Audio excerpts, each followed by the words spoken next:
The Carioca River shares its history with that of the growth of the city of Rio de Janeiro. For almost 3 centuries, it was the only source of water the population of Rio had for drinking, cooking, cleaning, as well as other domestic and industrial activities. In its colonial origins, the city was founded as a military stronghold. However, the distance from a good supply of fresh water meant that a distribution system was paramount to the city's development. This challenge was overcome by hydraulic engineering and the installation of an aqueduct. The first catchment point of the Carioca River was near the Mãe d'Água waterfall in the upper part of the Cosme Velho neighborhood.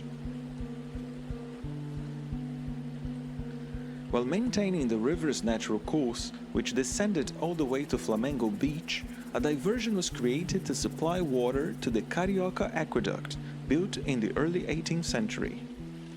Entering the urban areas through taps and fountains, the clear and refreshing waters of the Carioca River reached thousands of human and non-human bodies in the city of Rio de Janeiro. Between the hills of Santa Teresa and Santo Antônio, a challenge was encountered.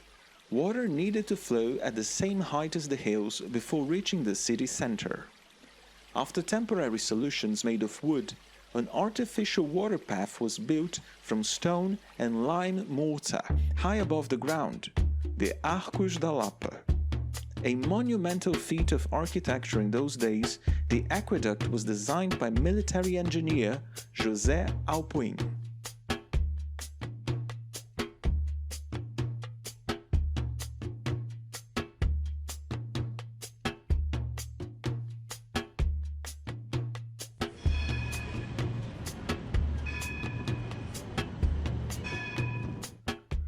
After being carried by the aqueduct's arches, the waters of the Carioca River were gathered in a reservoir at the top of the Santo Antônio hill, which would give it the necessary pressure to flow out of the taps of the Marrecas and Carioca fountains. The Carioca fountain was located where today is the Largo da Carioca, just in front of the Santo Antônio hill and monastery.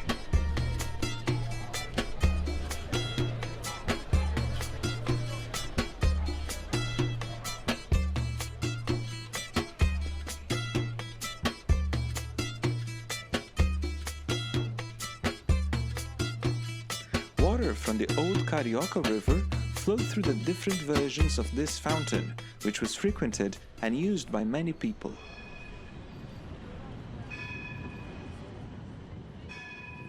A series of underground pipes kept the water flowing to another fountain, located next to the most important building of the colonial and imperial administration, the Palace of the Viceroys, later known as the Imperial Palace.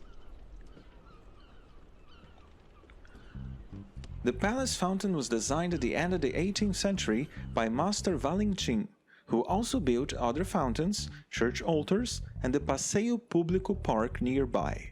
These fountains were designed as public spaces, where people went to gather water for their daily needs. It was also a space of sociability, where people from different social strata mingled and exchanged experiences.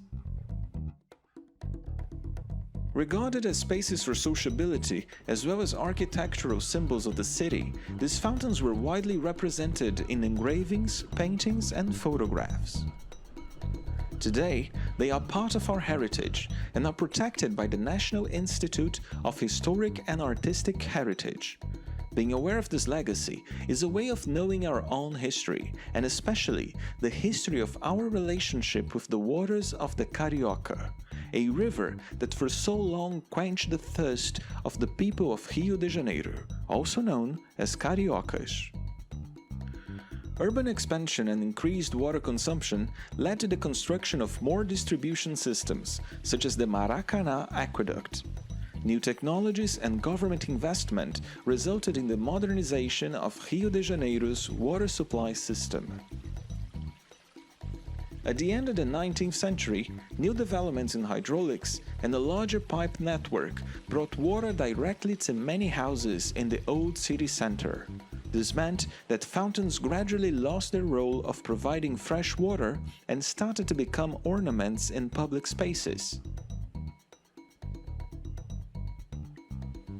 The diversion of the Carioca River supplied the city with fresh water for centuries, while maintaining the river's original course flowing through the Laranjeiras Valley and all the way to Flamengo Beach. It's with grim irony that a river that for so long provided the water that nourished human bodies is now the recipient of the waste generated by those same bodies.